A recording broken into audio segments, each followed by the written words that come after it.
நம்மளும் ஒரு டயத்தில் ஆகணும், நம்மளும் சினிமா கொண்டு போகணும்னு நினைச்சு அப்படி நினைச்சு தான் சென்னை எம்ஜிஆர் ஃபிலிம்ஸ்க்கு வந்து இயக்கம் ஆகணும்னு ட்ரை பண்ணேன்.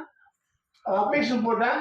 பட் குடும்ப சூழல், குடும்பத்தின் பொருளாதார பின்னணினால எனக்கு ஒரு புதுப்புரிஞ்ச குடும்பத்தில் சிங்கப்பூர் தேடி போனேன். 23 வயசுல 30 வருஷங்கள் சிங்கப்பூரின் வாழ்க்கை. 30 வருஷமா ஒரு மெக்கானிக்கலா, ஒரு மெக்கானிக்கல் இன்ஜினியரா, ஒரு இன்னைக்கு ஒரு தொழில் பண்ற ஒரு நிறுவனத்தை வச்சு நடத்திட்டு இருக்கேன்.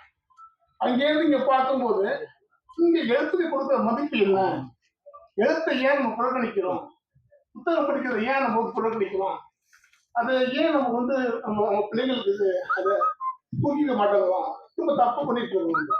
பாடக புத்தகம் மட்டும் வாழ்க்கை இல்லை, பாடக புத்தகங்கள் மட்டுமே வாழ்க்கை இல்லை, அது மட்டுமே எதுவுமே கொடுத்துறாரு.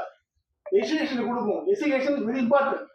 அதை தாண்டி இந்த பாடக புத்தகம் தாண்டி இங்க வாழ்வியலை பத்தி நிறைய எழுத்துகள் இருக்கு. இங்கிலீஷ் தான் படிக்கும், தமிழ்லயே அவங்க லட்சக்கணக்கான எழுத்துக்கள் இருக்கு, லட்சக்கணக்கான புத்தகங்கள் இருக்கு. தயவு செய்து ஒரு வீட்டு பிள்ளைங்களுக்கு புத்தகத்தை படிக்க சொல்லுங்க. நான் படிக்கும் போது வயசு 12, 18. அப்போ நான் எங்க ஸ்கூல்ல மொத்தம் 18 பேர் படித்தோம். 10th எழுதணும். நான் இந்த புத்தகம் படிச்சுக்கிட்டு 18 பேர் நான் ஒரு ஆள் தெரிச்சு அடிச்சேன். புத்தகம் படிச்சதாங்க செத்து போவோம். படிக்க சொல்லுங்க. வாழ்க்கை அங்கதான் இருக்கு. என் வாழ்க்கையும் அங்கதான் இருந்துச்சு, அங்கதான் தெரிய எடுத்தேன். நான் சிங்கப்பூர் போய் ஒரு பிசினஸ் மேன் ஆன பிறகு இந்த கோவிட் வந்துச்சு. இந்த கோவிட் வந்து ஒரு 4 மாதம் எனக்கு வந்து ஒரு பிரேக், ஏதோ ஒன்று வாழ்க்கை ஒரு பிரேக் அடிச்சது. அப்பதான் என்னுடைய உள்ள இருந்த ஆரம்பத்தில் இருந்த நான் போட்ட விதை, விதை வெட்டி பார்த்து என்ன ஏதாச்சும் பண்ணணும், ஏதாச்சும் எழுதணும், ஏதாச்சும் செய்யணும் அப்படின்னு தோணுச்சு.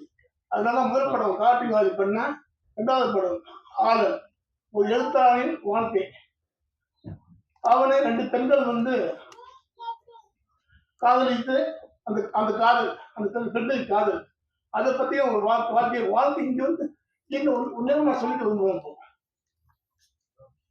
ஐநா சபையில 2018 கிரேட்டான ஒரு பொண்ணு, 16 வயசோ 18 வயசு தெரியாது, அந்த பொண்ணு வந்து அங்க இருந்த உறுப்பினர்களை பார்த்து கேட்ட கேள்வி, ஹவு டேர் யூ ஆர். எடுத்தவொடனே கேள்வி கேட்டுச்சு. யூடியூப் பார்த்துக்கலாம் ஏன் கேட்டுச்சு. அது கேட்ட காரணம் குளோபல் வார்மிங் 1.5 செல்சியஸ் இன்க்ரீஸ் ஆயிருக்கு. அது கேட்குது, நீங்க இந்த உலகத்துல வாழ்ந்து போறீங்க, இந்த உலகம் எங்களுக்கானது, இந்த காற்று எங்களுக்கானது, நீர் எங்களுக்கானது, இந்த நிலம் எங்களுக்கானது, அதை வந்து அசுத்தம் பண்றது நீங்க யாரு. ஒரு பொண்ணு கேட்டுச்சு. அந்த உணவு நம்ம வாழணும், இந்த பூமி நமக்கானது மட்டுமல்ல, இந்த காற்று நமக்கானது மட்டுமல்ல, இந்த உணவு நமக்காக மட்டுமல்ல, இந்த சந்ததிகளுக்கு நம்முடைய பல ஜெனரேஷனுக்கு விட்டு போகும். அதை நம்ம செய்ய தவறும். இங்க ஏதோ இயந்திரமா ஓடிக்கிட்டு இருக்கோம். அது கொஞ்சம் திரும்பி பாருங்க, வாழ்க்கைய அடுத்த ஜெனரேஷன் இங்க வாழணும். அதே தான் இந்த படம் கொடைக்கானல் போயிருந்தேன் ஷூட்டிங் லொகேஷன் பார்க்கறதுக்கு. ஒரு 4 பசங்க வந்து விளையாண்டுருக்காங்க. அப்ப இது வந்து விளையாடணும். ஒரு பையன் வந்து 5, 6 வயசு இருக்கு. அங்கே லண்டன் தான் என்னன்னு கேட்டேன், படமாட்டி கேட்டேன், இல்லை அப்படின்னு ஆர்வத்தில் வந்தேன். அப்போ கேட்கலாம், இங்கே நடிக்கிறேன் கேட்டேன், நடிக்கிறாங்க அப்படின்னு அவனு சொல்றான். அங்க நான் உள்ளதான் நடிக்கிறேன். அப்படிதான் நடிக்கிறியா ஏன்னு கேட்கிறேன். அப்பதான் எங்களுக்கு வெட்டலாம், குத்தலாம், அறுக்கலாம். ஒரு வன்மம் எங்கே விதிக்கப்பட்டது பாருங்க. ஒரு 6 வயசு பையனுக்கு ரத்தமும் தலை வெட்டுதலும் இங்கே வந்து சொல்லப்படுது. இது பெரிய பாவம் இல்லையா? மனசாட்சி இருக்கான் போடுவான். இதை நினைக்க முடியுங்க, இதை நினைக்கணும். நான் சிங்கப்பூர்ல இருந்து இங்க வேண்டி இருக்கு புத்தகம் படிக்க சொல்லிட்டு உங்களுக்கு. நான் என் காசு சம்பாதிக்க வரல, மனசு ஆதங்கம், வலி, வேதனை, இதை நோக்கி போயிட்டு இருக்கோம். இது தெரியல எனக்கு.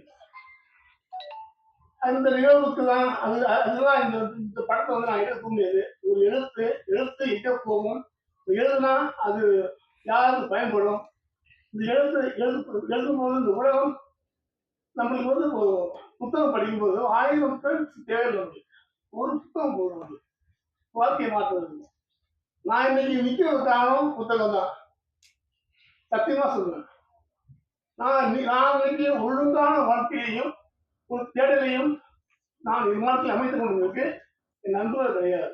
எனக்கு ஒத்து வந்தான் அப்போ வந்து முதல் பிறவி எங்க ஊர்ல இருந்து 18 கிலோமீட்டர் பட்டு போட்டேன். முதல் பிறவி அன்னைக்கு தான் வெளியே வருது. நான் கடைக்கு 2 ஹவருக்கு முன்னாடி கடைக்கு போயிட்டேன். போய் நின்று கட்டத்து துங்கத்து முடிய அந்த இதில் வாங்கி படித்தேன். அந்த அளவுக்கு ஒரு ஒரு பேர் பிடிச்ச ஒரு படிப்பாளர். ஆனா சீக்கிரம் போக படிக்க முடியல. ஏன்னா அங்க ஒரு வாழ்வியல் ஜீவனத்தரமான வாழ்வியல் வேலை போயிட்டு இருக்கோம். அங்க படிக்க முடியல. இங்க படித்தேன். ஸோ அவருக்கு இந்த நேரத்தில் நான் உண்மையை நம்பி சொல்லிட்டேன். எங்களுடைய அந்த அந்த அந்த தூண்டுதல் உங்களுடைய கேள்விப்பட்ட இருக்கிற அந்த உண்மை அதெல்லாம் வந்து சத்தியமா சொல்லுங்க சார். யாராலையும் பண்ண முடியாது. Thank you sir. இந்த படம் ஆனந்த் கண்டிப்பா உங்களுக்கு பிடிக்கும். நிறைய லொக்கேஷன்ல போய் ரொம்ப கஷ்டப்பட்டு எடுத்துருக்கோம். கிட்டத்தட்ட 7 லொக்கேஷனு ஜெர்மனியில் எடுத்துருக்கோம். காசி, வாரணாசி, ரிஷிகேஷ், தாரைக்குடி, ராமேஸ்வரம், கொடைக்கானல் எல்லா இடத்துக்கும் போய் எனக்கு இந்த கதை பிடிச்சிருந்துச்சு. வெற்றி அதுக்கு ஒரு சிறந்த கதாநாயகன் உள்ள வந்தாரு. மனோஜ் சிறந்த இசையமைப்பாளர் வந்தாரு. சிஓபி இன்டெக்ஸ்டால் இருந்தாப்புல. அதுக்கு மேலே என்னுடைய நண்பன் ரீகா காசிநாசன் கொண்டு வந்தாங்க. மற்ற எல்லா துணை இயக்குநர்கள், இணை இயக்குநர்கள், அந்த பாப்பா, பையன் எல்லாமே எனக்கு ரொம்ப சப்போர்ட் பண்ணாங்க. இந்த படத்தை ஒரு நான் வன்முறை இல்லாம உண்மையை சொல்றேன். இந்த படத்துல வன்முறையா எடுத்துக்க முடியும். ஒவ்வொரு சீனும் வெப்பமா பிரிக்கும். பாருங்க தெரிஞ்சு வைக்க வச்சுக்க முடியும். ஆனா அதையும் கடந்து போன ஒருத்தன். அதையும் கடந்து போய் திரும்பி வரான் வாழ்க்கையில. ஒரு அவனுக்கு நடக்கிற ஒரு நிகழ்வை அப்படி தட்டி விட்டு போய் வெளியே வரான். அங்கேருந்து வேற இப்போ நான் கேட்கிறேன், எல்லா நாளையும் விளையாட அடிச்ச முடியுமா? ஒரு பலசாலிய ஒரு எளிவன் ஒரு பலசாலியும் அடிக்கிறான். எளிவன் திருப்பி அடிச்ச முடியுமா? அப்போ நம்ம திருப்பி செய்ய முடியாத ஒண்ணு ஏன் நம்ம வந்து திணிக்கிறோம்? திருப்பி நம்ம அடிக்க முடியாத ஒண்ணு செய்யணும் ஆசைப்படுறோம். இது வன்முறைகள் இது எல்லாம் கண்டதான் இந்த உலகம். இல்லைன்னு சொல்ல முடியாது.